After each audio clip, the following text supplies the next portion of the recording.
La parole est à Aude Luquet.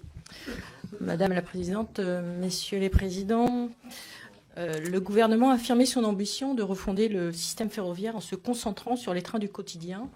Comme l'a évoqué Madame la Présidente lors de ses propos introductifs, pour guider son action, la ministre des Transports, Elisabeth Borne, s'est vue remettre récemment par le Conseil d'orientation des infrastructures un rapport qui trace différentes trajectoires afin d'anticiper les besoins en mobilité des Français dans les 20 prochaines années. Jean Spinetta doit lui remettre également dans les prochains jours un rapport attendu sur le modèle du transport ferroviaire.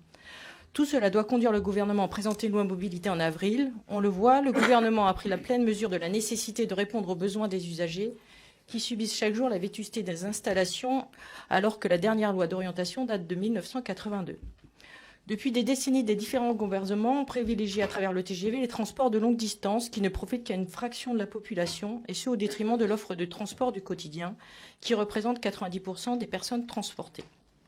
Le transport est aujourd'hui devenu une source majeure de stress où le moindre grain de sable peut enrayer la machine lorsque l'on sait que le transport peut représenter plusieurs heures par semaine.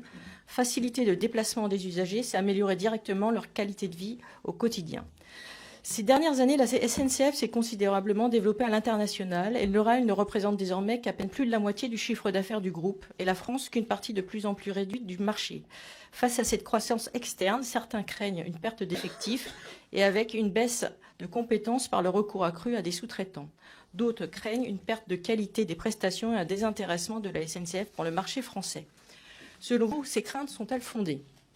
De plus, ces dernières années, le train a vu sa fréquentation diminuer en cédant de terrain aux autres modes de transport, voitures particulières, avions, autocars. En cause, le développement de nouvelles propositions de mobilité, comme le covoiturage et les autocars, qui ont connu une forte croissance. Pour faire face, la SNCF a réagi en investissement dans ses transports périphériques pour proposer une offre multimodale. Or, dans un marché où les acteurs se sont multipliés, cette concurrence multimodale est-elle une chance pour la SNCF ou au contraire fragilise-t-elle le modèle ferroviaire ? De même, le développement d'une offre low cost à travers Ouigo concurrence de plus en plus le TGV dit classique. Quelles sont les perspectives de la SNCF pour faire cohabiter ces deux offres ? Si le transport de voyageurs est un enjeu majeur, vous avez rappelé, Monsieur le Président, le développement du fret ferroviaire. Quelles sont les perspectives du développement de ce marché ? Pour finir, quels engagements prenez-vous vis-à-vis des usagers du RER et des Transiliens, auxquels le directeur général du Transilien et le directeur de SNCF Réseau Île-de-France ont récemment annoncé que les 8 prochaines années allaient être difficiles et qu'était d'ores et déjà prévue la coupure pendant plusieurs jours d'affilée de certaines lignes. Je vous remercie. Sur la stratégie de performance, je redis clairement devant vous que nous n'en avons qu'une seule côté SNCF Mobilité, c'est faire baisser les coûts pour faire baisser les prix.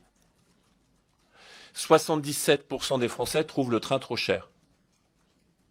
Et donc, il n'y a qu'une seule solution, c'est de faire baisser les coûts pour faire baisser les prix. Et pas seulement les coûts de personnel, les coûts de capital, les coûts d'organisation, les coûts cachés, etc. Deuxième point, et de ce point de vue-là, Ouigo, que vous avez mentionné, est un levier de conquête. Ouigo devrait représenter 25% du trafic en 2020. Mais Ouigo, c'est tout simplement moitié moins cher que les autres TGV. Et donc Ouigo nous a permis de gagner cette année 4 millions de personnes qui sinon n'auraient pas voyagé du tout à grande vitesse. Tout aussi rapidement sur la question du rail en France, je réaffirme devant vous qu'il est et qu'il restera la colonne vertébrale de la SNCF. 85% de nos investissements sont faits en France. 90% de nos investissements sont faits sur le train. Oui, on se diversifie parce que chacun sait dans cette pièce, le train va de gare en gare. Et nos clients ne vont pas de gare en gare, ils vont du point A au point B. Et il faut qu'on soit capable de leur proposer des solutions pour aller à la gare et pour terminer leur trajet de la gare à l'adresse. C'est pour ça que nous sommes un acteur de toutes les mobilités partagées et que nous entendons là-dessus être un acteur très important, quel que soit le covoiturage, l'autopartage ou les nouvelles mobilités. Deux derniers points, peut-être. Un sur le climat social. Il faudrait là-dessus, évidemment, entendre les organisations syndicales. Mon point de vue de responsable de l'entreprise, c'est que les 4 sujets qui sont aujourd'hui posés au gouvernement et au Parlement, c'est-à-dire la concurrence, le modèle économique, la dette et le pacte social, sont des sujets qui sont évidemment des sujets de très grande attente de la part du personnel.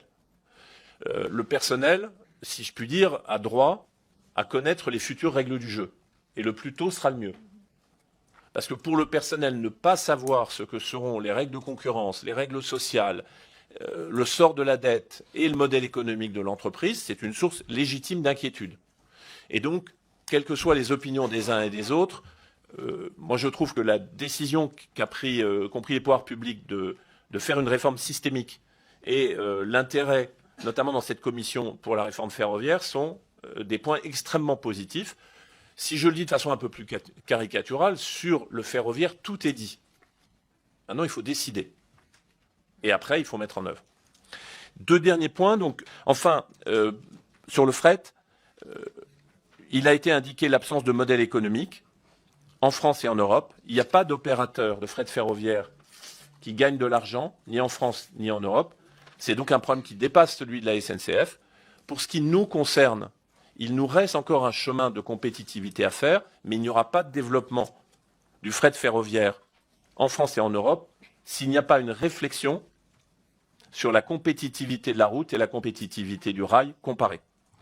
Dernier mot, pour faire allusion à la dernière intervention, sur l'humain. 2 points signalés. D'abord, c'est assez rare dans le secteur public, mais nous remplaçons 2 départs à la retraite sur 3.